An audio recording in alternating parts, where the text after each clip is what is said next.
Amazonas presenta 24 horas con Milton Pérez y Diana León. Empezamos. La ministra de Gobierno, Mónica Palencia, anunció que desde el gobierno se avanza en el fortalecimiento del Plan Fénix. Parte de estas acciones estratégicas es de la nueva designación del director del Centro de Inteligencia CIES. Desde el gobierno se defiende la operatividad del Plan Fénix, como otras acciones ejecutadas en materia de seguridad. Es más, la ministra de Gobierno e Interior, Mónica Palencia, en nuestro espacio de entrevista, afirmó que para fortalecer estas acciones estratégicas el Ejecutivo ya cuenta con el nuevo director del Centro de Inteligencia, un perfil que llega casi al mes de su gestión, así como otros nombres. Esta dirección del CIES, que la tendrá Michel Curi, un hombre muy valioso, y también otro hombre muy valioso, el general Ortega, que es un general retirado de la policía. Ramiro Ortega. No recuerdo el primer... director de la policía. Sí. ¿Va a ser qué en el CIES? Va a ser uno de los elementos que fortalezca al CIES, trabajará de la mano con el nuevo director. Paralelamente al trabajo que se dice estarse realizando para elevar al CIES en un centro de operaciones estratégico, también se planifica la construcción de nuevos centros carcelarios, cuya primera piedra se prevé colocar el próximo 12 de enero. Que a lo mejor no son 4 cárceles, Milton, a lo mejor son mucho más. No tengo todavía la precisión técnica porque estaría mañana justamente en una reunión para ver el proyecto en cuánto tiempo. Pero esto requerirá de recursos que actualmente el gobierno no tiene. No obstante, se priorizarán ciertas obras y otras, como el pago a proveedores para el equipamiento a la Policía Nacional. Se buscará a través de vías internacionales que llegarán en bienes. Por ejemplo, chalecos es uno de los temas. Lo que más me urge en este momento es poder contar con vehículos blindados, porque tenemos muchas ofertas de vehículos y tenemos algunos aparcados. Dentro de esta lucha contra la criminalidad que azota principalmente a cantones costeros, la ministra reveló que en estos momentos existe un bloque de seguridad operando en los sectores más conflictivos de estas ciudades y que comienza a surtir efectos. Esto mientras que en el mismo sentido, Noboa busca cambiar el rol de las Fuerzas Armadas para que se complementen con el trabajo de la Policía Nacional. Y alias Estimado, operador de Leandro Norero, le propuso detonar las instalaciones de criminalística en Quito a través de un atentado suicida con el fin de desaparecer evidencia. La planificación se detalla en las conversaciones publicadas por la Fiscalía en el caso Metástasis. Continúan saliendo a la luz, esta vez escalofriantes conversaciones entre el narcotraficante Leandro Norero y su operador Elibe Angulo, alias Larry o Estimado. El 21 de junio de 2022 planificaban un atentado para desaparecer evidencia. Ahora toca quemar la fiscalía en Quito, mi estimado. Ahí se vuelan celulares, cámaras, todo, de un solo. Chuzo, sería todo. Ahí no queda ninguna prueba, y tantas pruebas que hay. Nadie sabe quién manda quemar. Y como todo está cerrado, ni los bomberos llegan. Sección de audio y video del Laboratorio de Criminalística. No creo que sea fácil la entrada. Un bombazo y chao, mi estimado. Se quedan sin pruebas. Debe ser un suicida, vestido de policía. La conversación se producía en el contexto de las violentas movilizaciones de junio de 2022. En otra parte, ambos se muestran pendientes de las alertas de atentados contra el edificio de la Fiscalía en Quito. Esta fiscalía seguro la queman. Correa está bomba ahí. Aliaga. Un favor me hacen. Ya mismo salen puros Latin King de ahí, mi estimado. Un día después, el 22 de junio, un grupo de encapuchados atacaron el edificio, desapareciendo algunos documentos de la oficina de tránsito. Los chats revelan también que en mayo de 2022, alias Estimado le insistía a Norero la necesidad de callar a Fernando Villavicencio. Dicen que la DEA le pasó información a Villavicencio y él se la pasó a Cristian Zurita, que es el del periodismo de investigación. Y si se cae Villavicencio, tiramos también la mitad abajo. Me dice el abogado que ese man es el que más bulla nos va a hacer en todo el proceso. ¿Será que le hago la llegada a ese man para que se calle? Aunque será más fácil si se va a dormir. Dígale a Armando que se lo ubique. Cuando sea así, dígale a Armando que él lo pone a correr. Lo hizo más de una vez. Mi estimado, a ese man lo quema Correa. Yo por eso le digo que ese es la única ladilla que tenemos. El caso Metástasis ha sacado a la luz pública la infiltración del crimen organizado en la esfera pública. La exministra de Gobierno, María Paula Romo, se refiere a dos nombres en particular y a sus conexiones.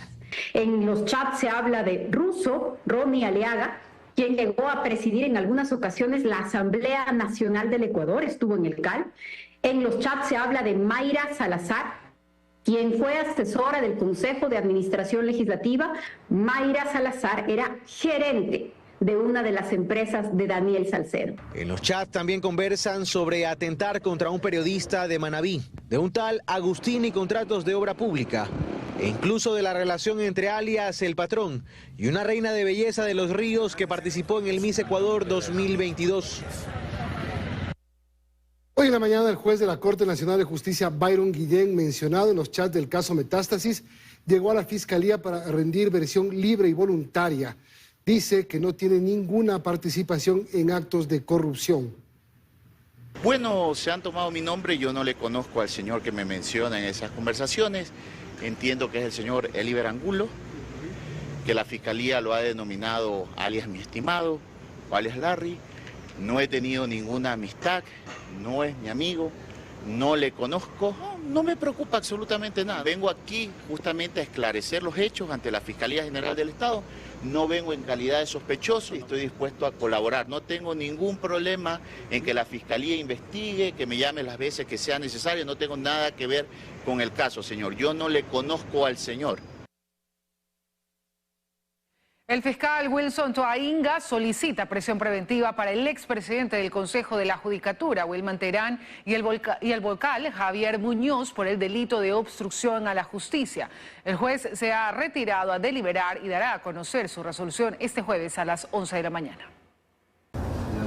Vía telemática, desde la cárcel 4 de Quito, compareció este miércoles el expresidente del Consejo de la Judicatura, Wilman Terán, a la segunda audiencia a través de la cual Fiscalía le formuló cargos. Junto a él se procesó al vocal de la Judicatura, Javier Muñoz, a la exvocal Maribel Barreno y otras 4 personas por el delito de obstrucción a la justicia. Se dejó de lado la acusación en contra del también exvocal Juan José Morillo. Para garantizar la comparecencia en el proceso, el fiscal subrogante Wilson Toainga solicitó que se dicte prisión preventiva en contra de Terán y Muñoz en calidad de autores. Para Barreno y los procesados restantes, uso de dispositivo electrónico. Y yo le pregunto a todos, ¿es necesario dictarle prisión preventiva? ¿Qué riesgo va a existir de no presentarse si está preso por el caso Metástasis en este momento? Sorpresivamente, dentro de estos pedidos, el fiscal también solicitó medidas de protección, tanto para él como para el juez nacional Walter Macías y una agente fiscal, pues aseguró que el Pleno del Consejo de la Judicatura podría optar por actos de intimidación propios de sus funciones y buscar la forma de sancionarlos o destituirlos. Si no debe seguir actuando el doctor Javier Muñoz, hay un procedimiento, insisto.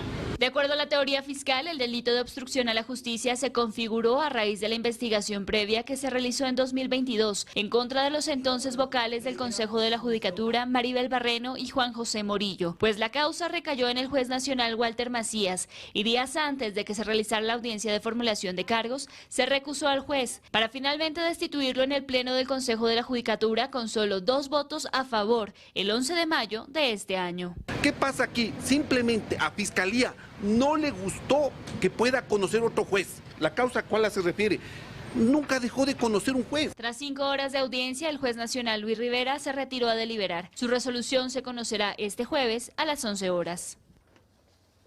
27 expresidentes de Iberoamérica firmaron una carta de apoyo a la fiscal general Diana Salazar, entre ellos Guillermo Lasso, Yamil Maguad, Lucio Gutiérrez. El pronunciamiento de los exmandatarios se da luego de la investigación impulsada por la funcionaria en el caso Metástasis.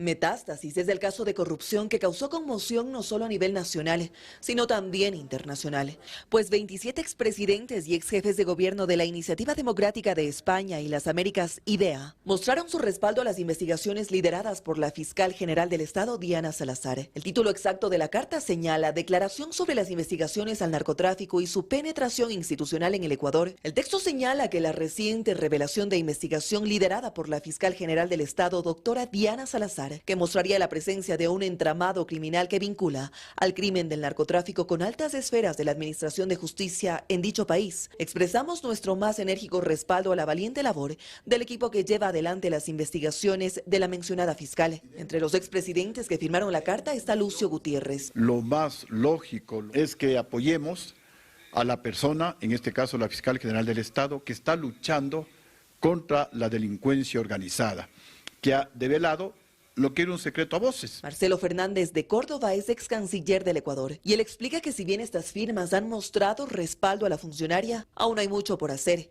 Por ejemplo, cuestiona que desde el correísmo se pretenda destituir a la fiscal. Que este es el comienzo. Hay más, evidentemente que hay más casos que tienen que salir a la luz y la fiscal está haciendo una labor realmente encomiable en favor yo diría en favor de que exista una real democracia en el país. Además del expresidente Lucio Gutiérrez por Ecuador, firmaron esta carta también Yamil Maguad, Osvaldo Hurtado, Lenín Moreno y Guillermo Lazo. Fue suspendida la audiencia en la que estuvo previsto que se defina la prelibertad del ex vicepresidente Jorge Glass. La audiencia tardó 2 horas y se espera que se reanude mañana. Ismenia Solórzano nos informa. A las 15 horas estuvo prevista inicia la audiencia aquí en el Complejo Judicial Norte en la que se defina la vida jurídica del ex vicepresidente Jorge Glass Espinel. Sin embargo, por problemas y fallas técnicas no fue así. La audiencia inició pasadas las 16 horas. Según el abogado de Glass, Edison Loaiz, el ex vicepresidente ha cumplido ya con el 60% de la pena impuesta por los casos Sobornos y de Odebrecht. Con base a este argumento, la defensa solicitó el beneficio de la prelibertad. Sin embargo, la audiencia fue suspendida pasadas las 18 horas. Según la jueza de Garantías Penitenciarias, Melissa Muñoz, esto para complementar informaciones. Justamente porque no demostraron, en este caso, a la abogada, la delegada del director del Centro de Rehabilitación Social, porque eso es lo que se hizo caer en cuenta la señora jueza, porque dice que únicamente él se encontraba al momento todavía un estudio universitario online y no estableció y no indicó de los 2 títulos que ya se encuentran registrados y que los obtuvo mientras él se encontraba cumpliendo la condena. Esta audiencia, que fue suspendida en horas de la tarde, se espera se reanude mañana 28 de diciembre a las 15 horas. Recordemos que el ex vicepresidente Jorge Glass se encuentra en calidad de huésped en la Embajada de México, acá en la capital. Tras 9 meses de espera, hoy se inauguró el paso vehicular del puente Delta en el kilómetro 166 de la vía Calacalí-La Independencia. El puente conecta 3 provincias y permitirá el paso de 3.000 vehículos y 1.500 peatones diarios. Con la presencia del presidente Daniel Noboa se entregó oficialmente el puente Delta sobre el Río Blanco. Esto tras 9 meses de su colapso. Este puente permitirá la movilización de un poco más de 4 millones de personas pertenecientes a las provincias de Esmeraldas, Santo Domingo de los Áchilas y Pichincha. Como digo, estaba guardado en una bodega este puente. Estaba botado. Pero sí, todos han tenido brillantes ideas en los últimos años, pero ¿quién la ejecuta? Nosotros la ejecutamos. Por aquí pasan 3.000 vehículos diarios, empleó 90 plazas de trabajo directas, 300 indirectas, pero mucho más que eso, está volviendo a unir 3 provincias en una fecha clave por el tema turístico. Con esto queda aperturado la circulación vehicular en este sector. Sin embargo, la infraestructura del puente aún no se encuentra al 100%, pues faltarían obras complementarias que no afectarían la movilidad. Luminarias, pintar, hacer lo que es el paso de peatonal. Hay que arreglar bien los accesos, las salidas, porque luego con el tráfico va a comenzar a dañarse y mucho más con el invierno que está arreciando. Con la finalidad que este puente fuera aperturado lo antes posible, varias autoridades sumaron esfuerzos durante estos 9 meses, brindando su contingente. Nosotros hemos colaborado con la habilitación hacia la calzada principal. Estuvimos con 13 máquinas, con más de 20 operarios trabajando. Es un proceso que lo hemos vivido casi a diario, cada semana, preguntando cómo va las pruebas sobre todo de fuerza para que los camiones pasen. El puente fue adaptado para cubrir el cauce de 125 metros de largo, es decir, 35 metros más que el anterior. Además, se prevé que el 100% de la estructura del puente Delta esté culminado hasta el 13 de enero de 2024. Y en lo internacional, jornada de protestas en Argentina. Miles de personas se manifestaron ese miércoles en Buenos Aires para pedir a la justicia que declare inconstitucional el decreto del presidente Javier Milei que impulsa una profunda desregulación de la economía. La patria no se vende. Es una de las consignas lanzadas en esta jornada de protesta contra la reforma laboral del gobierno de Javier Milei. Miles de personas fueron convocadas por la Confederación General del Trabajo, la principal central sindical del país. En Argentina se está produciendo una violación de los derechos fundamentales de la Argentina para los trabajadores. A la marcha se sumaron organizaciones sociales y partidos de izquierda. Este decreto es nulo, de nulidad absoluta, no porque deroga 300 leyes, sino porque no cumple los requisitos que la Constitución establece para los decretos de necesidad de urgencia. Los manifestantes se concentraron en los exteriores de la sede del Poder Judicial. Quieren que la justicia frene el decreto que firmó Milei, el cual permite el recorte de 7.000 funcionarios públicos y la auditoría a proyectos sociales. Este es un decreto que le quita a la sociedad bienes, servicios, posibilidad de crecimiento e inclusive algunos le va a terminar quitando el plato de comida de su mesa. El decreto, que entrará en vigor el viernes, limita el derecho a huelga, redefine la jornada laboral, abre las puertas a la privatización de empresas públicas y deroga leyes de protección a los consumidores contra aumentos abusivos de precios. Presentamos ante la Justicia Nacional del Trabajo nuestro reclamo a fin de obtener una sentencia que declare la inconstitucionalidad del decreto de necesidad de urgencia. El decreto estará vigente mientras las dos cámaras del Congreso no la rechacen. Según la prensa, 6 manifestantes fueron detenidos. Seguimos, al menos 12 preguntas tendrá la consulta popular que planteará el presidente Daniel Noboa. Se espera que se hagan públicas esta misma semana. Mientras tanto, el colectivo Voces por la Democracia entregará mañana un documento con 10 preguntas relacionadas al sistema de justicia y partidos políticos. Hemos logrado contener. Las preguntas de la consulta popular que planteará el presidente Daniel Noboa están casi listas. Sin embargo, aún deben pasar algunos filtros antes de ser enviadas a la Corte Constitucional. Hoy tenemos una revisión de madrugada y desde el Ministerio de Gobierno haremos una acotación si es que es menester. El pasado viernes, en las cuentas oficiales de la presidencia, se compartió un video en donde el primer mandatario ya adelantaba algunos de los temas que busca consultar a los ecuatorianos. Reformas a la función judicial, el procedimiento de acción de las Fuerzas Armadas, la posibilidad de capturar fondos que vienen de actividades ilícitas, de poder usar también armas que son capturadas en operativos, ya que tenemos necesidades en la Policía Nacional y también en las Fuerzas Armadas. El presidente quiere 12 preguntas, no sé finalmente cuántas queden. Se espera así que máximo hasta este viernes ya se pueda conocer el contenido de la consulta. Pero a lo planteado por el presidente buscan sumar otras inquietudes desde la ciudadanía. El colectivo Voces por la Democracia entregará este jueves en la presidencia un decálogo de preguntas que consideran pertinentes. 4 están relacionados con el tema de justicia, 4 con reforma política, 1 con relación al Consejo de Participación Ciudadana y Control Social y 1 está vinculado al tema de investigación de corrupción de servidores judiciales y servidores públicos. Sostienen, por ejemplo, que es fundamental hacer cambios en la justicia. Se debe cambiar a todo el Consejo de la Judicatura, ya no un órgano de 5, sino de 7 miembros, con una comisión de altísimo nivel, pero también creemos que es fundamental hacer la evaluación total de todos los jueces, todos los fiscales. La expectativa del gobierno es que esta consulta se lleve a cabo a inicios de marzo 2024. La última consulta de iniciativa del Ejecutivo se realizó hace 10 meses con un costo de $18 millones. El Gobierno Nacional, a través del Comité Estratégico de Promoción y Atracción de Inversiones, CEPAI, aprobó 3 contratos de inversión por un monto de $67.5 millones. Según la ministra de Producción, Sonsoles García, los proyectos generarán 1.665 plazas de empleo vinculadas a los sectores productivos de acuacultura y manufactura en las provincias de Santa Elena, Guayas y Tungurahua.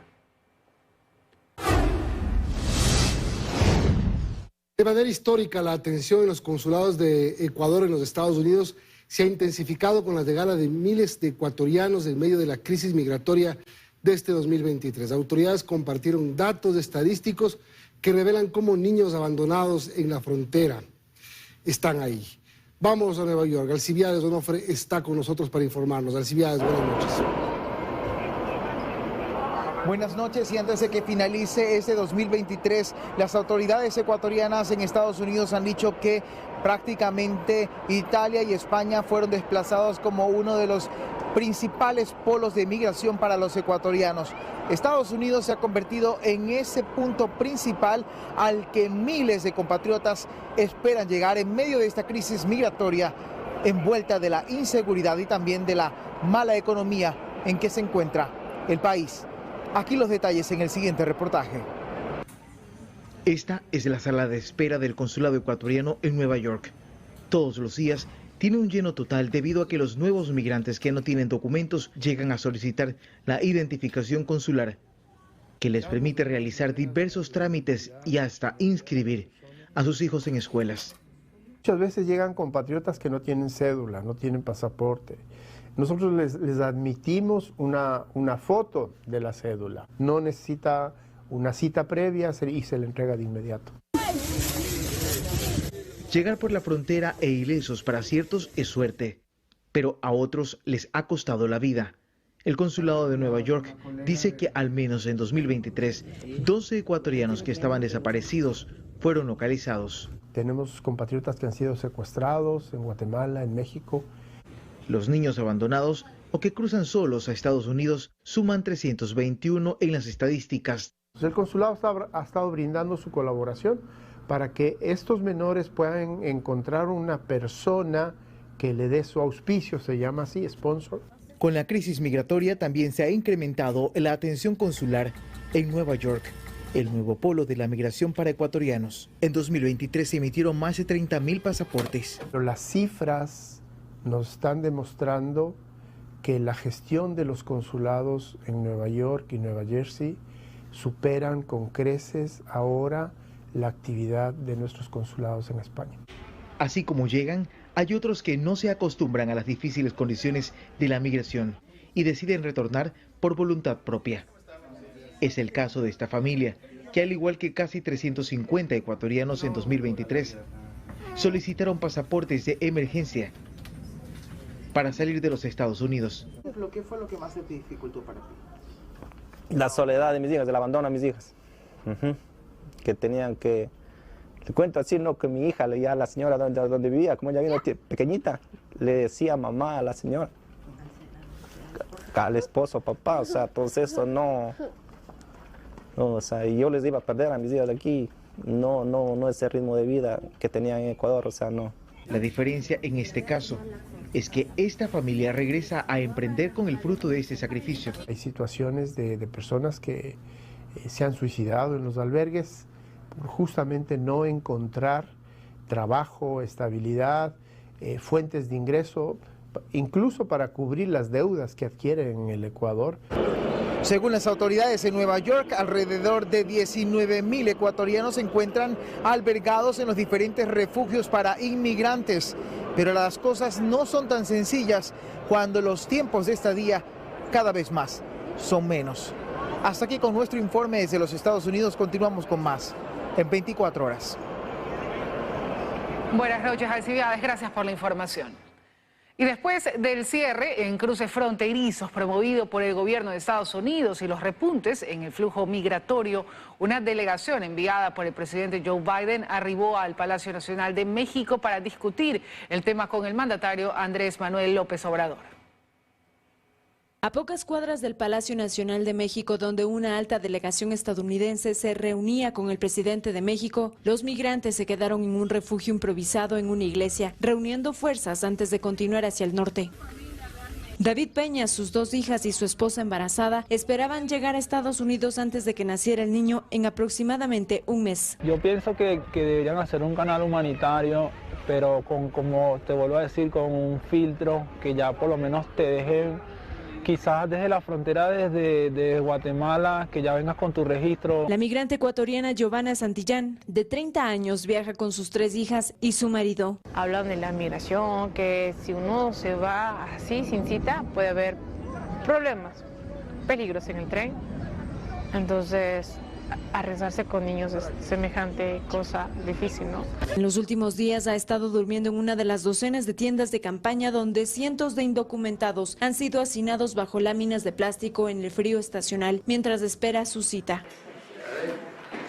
El secretario de Estado de Estados Unidos, Anthony Blinken, el secretario de Seguridad Nacional, Alejandro Mayorkas, y la asesora de Seguridad Nacional de Estados Unidos, Liz Sherwood Randall, se reunieron con el presidente López Obrador para encontrar solución a la oleada de migrantes. Hablamos de crisis cuando ya no podemos abordar el problema, ¿no? Y aquí lo vemos, o sea, el que estén viviendo tanta gente afuera en esas condiciones que son indignas. ¿Por qué? Porque no tienen lo elemental para vivir. Sin embargo, pues ellos tienen el sueño de llegar a los Estados Unidos. Solo en este mes, 10,000 inmigrantes fueron arrestados diariamente en la frontera entre México y Estados Unidos. Y la ola migratoria ha dejado en este 2023 a más de 100,000 ecuatorianos detenidos en la frontera entre México y Estados Unidos, cifra superada en comparación a años anteriores. Cifra superior a comparación de años anteriores. Valerie Villalba nos cuenta más. Sí, muchas gracias. Este 2023 se ha vivido la mayor ola migratoria hacia los Estados Unidos, teniendo un total de 2,2 millones de detenidos en la frontera con México. La Oficina de Aduanas y Protección Fronteriza destacó que de enero a noviembre, 2.240.000 personas llegaron a la frontera. Y a su vez, fue el año con el mayor número de detenciones de ecuatorianos en la frontera en la última década. Entre enero y noviembre también, 107.848 ecuatorianos fueron detenidos en ese lugar. Esta cifra supera en porcentaje a la de años anteriores. Por ejemplo, la cifra de este año casi duplica la de 2022, que cerró con 58.297 migrantes ecuatorianos detenidos. Y ante las múltiples acciones para frenar esta ola migratoria, en días pasados en el estado de Texas se aprobó la ley SB4, una ley considerada extremadamente dura, en donde se otorga el derecho a cualquier policía de esa localidad a detener a cualquier sospechoso de haber entrado ilegalmente al país. Una vez bajo detención, podrían aceptar la orden de un juez del estado de abandonar Estados Unidos o ser procesados por un delito menor de entrada ilegal. Esta entraría en vigor en marzo del próximo año.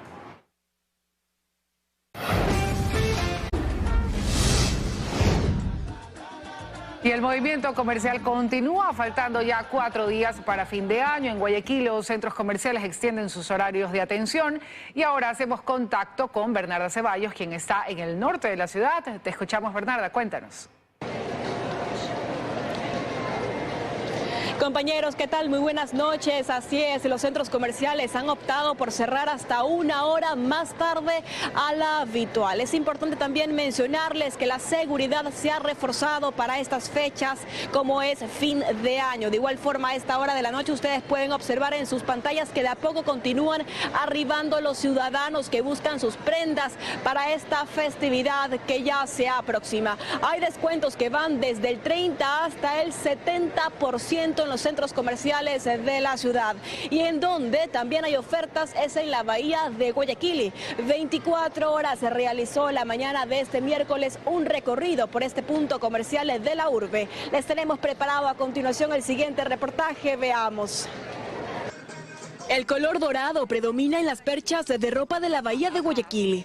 A 4 días de fin de año, los comerciantes ofrecen vestidos, conjuntos y blusas, cuyo precio oscila desde los 5 hasta los $15. Vestidos a $10. Y tenemos los pantalones a $10 también. Los comerciantes aseguran ofrecer ropa de diferente calidad. Este vestido, por ejemplo, ¿cuál es el valor? $50, son americanos. Y acotan que están satisfechos con las ventas, aunque esperan que se incrementen durante el 29 y 30 de diciembre. Muy buena, hemos tenido buena acogida. Relojes, bisutería e interiores de colores rojo, amarillo y verde también constan entre las prendas más cotizadas por los compradores. El amarillo para la buena suerte.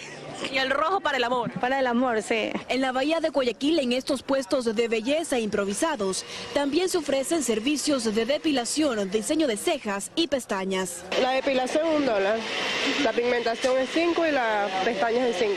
Entre diciembre del 2022 y 2023 existe un incremento del 3% en las ventas de la ciudad. Y es así como se consolida uno de los meses de más movimiento comercial en el país. Y también el flujo de ciudadanos que acude a la ruta de monigotes gigantes aumenta considerablemente. Esto mientras los artesanos se mantienen a la expectativa de la llegada masiva de turistas. Mateo Artieda está en la calle 6 de marzo. Hola, Mateo.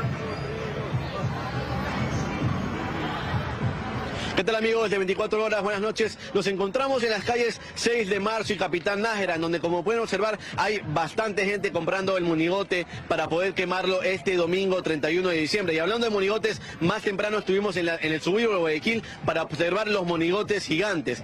Ponemos una nota sobre este tema contando sobre la ruta de monigotes gigantes. Veamos. Volvimos a adentrarnos a las calles del suburbio de Guayaquil en búsqueda de monigotes gigantes. Esta vez llegamos a las calles Alcedo y La 15, en donde Julio Jaramillo nos recibió de entrada con uno de sus grandes éxitos y pareciera que en cualquier momento haría sonar su guitarra.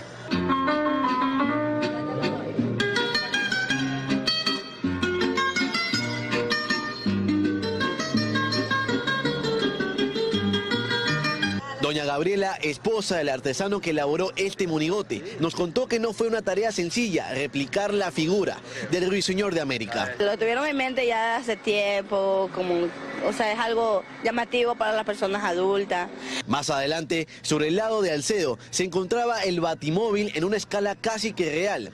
Este monigote gigante tiene espacio dentro de la cabina para hasta 6 personas. Sin exagerar, no hemos usado nada de papel ni almidón, solamente hemos usado Playboy, un material plástico y de ahí con tornillos para que se estabilice bien. Y por si fuera poco, Throttle de los Motorratones de Marte, un clásico de los 90, también forma parte de la exhibición de monigotes gigantes. El artesano que lo elaboró tiene movilidad reducida y su madre nos contó que este personaje tiene 8 metros de alto. Ella dice que hay que tener cuidado con las lluvias porque pueden dañar al monigote. Pies de cartón, pumaflón, algunos materiales, fierro, madera. Es así como los artesanos mantienen la expectativa de que las personas visiten estos monigotes gigantes que forman parte de la tradición guayaquileña.